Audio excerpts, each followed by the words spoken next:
Today our topic is tissue. हम tissue के बारे में पढ़ेंगे। Tissue is a group of the cell having same origin and usually performing common function. ये group of cell होता है जिसका सेम ओरिजिन होता है और ये यूजली परफॉर्म करता है एक कॉमन फंक्शन को, ठीक है, उसको टिश्यू कहते हैं।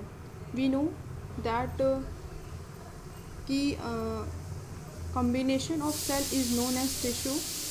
जब खूब सारे सेल्स हो जाते हैं तो उसे टिश्यू कहते हैं और टिश्यू इसलिए कहा जाता है tissue is a group of cells, ठीक।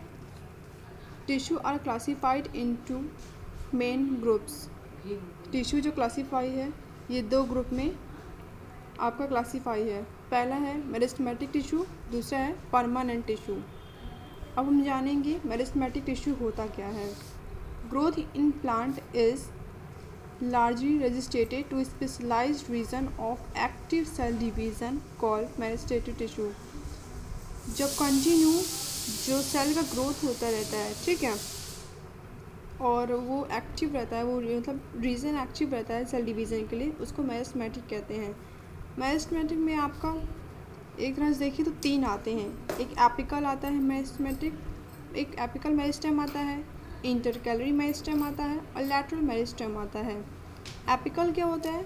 ये रूट और शूट, मतलब जो रूट और शूट पे हो ये आकर होता है उनके टिप पे और प्राइमरी टिश्यू को ये प्रोड्यूस करता है। इंटरकैलरी क्या होता है? ये जो मेरिस्टेम है ये कहाँ होता है? मैच्योर सेल के बीच में होता है और इसको इसलिए इंटरकैलरी कहते हैं। इंटर नाम से समझ जाइए, मतलब बीच में, दो चीज़ों के बीच में। Both apical and intercalary meristem are primary meristem। Apical और इंटरकैलरी जो मेरिस्टेम है उनको प्राइमरी मेरिस्टेम कहते हैं। एपिकल मेरिस्टेम जो एक रूट और शूट पे जो परफॉर्म करते हैं उनकी चिप पे, तो उनको हम थोड़ा पढ़ लेते हैं। तो आप देखिए ध्यान से, रूट का, root occupy the tip of root, मतलब ये क्या होता है? ये रूट के टिप पे ऑक्यूपाई होता है। यहाँ टिप पे न्यू सेल्स होते हैं उनके बेस और एपेक्स से। फिर ऑर्गेनाइजेशन जो होता है एक्सप्लेन किससे हम करते हैं रूट की थ्योरी को? हम रूट की थ्योरी को हिस्टोजन थ्योरी होती है जिसके ज़रिए हम रूट के एपेक्स को एक्सप्लेन करते हैं, ठीक है। तो ये जो है आपका, ये उसका डायग्राम है रूट का, ये उसके टिप हैं। यहाँ सेल डिवीज़न को इंडिकेट कर रहा है। Ground meristem, vascular meristem, protomeristem. Now we study about shoot. ये कहाँ होता है? ये उसके टॉप रीजन पे होता है, एक्सिस पे होता है स्टेम के, ठीक है। New sales from the base, base से न्यू सेल्स होते हैं। ये ऑर्गेनाइजेशन करता है शूट एपेक्स को और ये जो है एक्सप्लेन किस थ्योरी से होता है? ये ट्यूनिका थ्योरी से होता है, tunica corpus theory. It is a diagram of shoot tip that indicates the tunica and the scopus, epidermis, protocambium, ground meristems. Okay, that's the third part of meristematic tissue.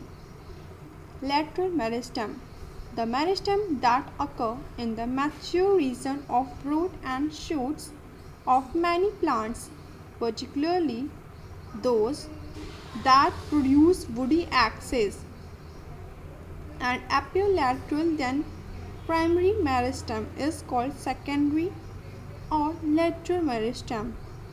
असल में ये क्या होता है कि ये जब रूट और शीट का मतलब जब प्राइमरी कवरिंग हो जाती है तो फिर ये कवर करता है उस चीज़ को, इसलिए वजह से फिर यहाँ मतलब उस प्राइमरी कवरिंग के बाद सेकेंडरी आता है ये, इसलिए इसको सेकेंडरी और लेटरल मेरिस्टेम कहते हैं।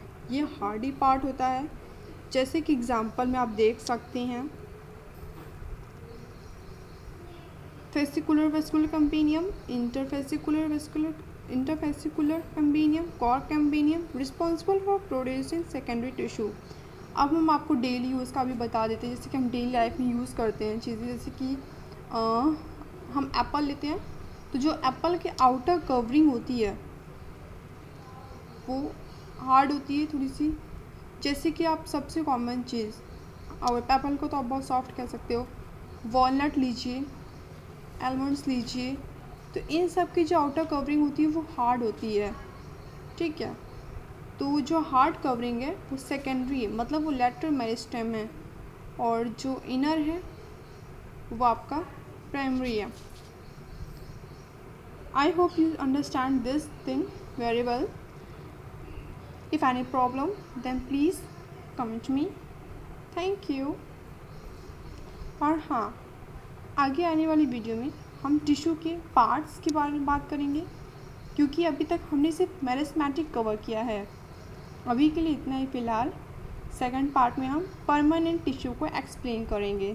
Thank you.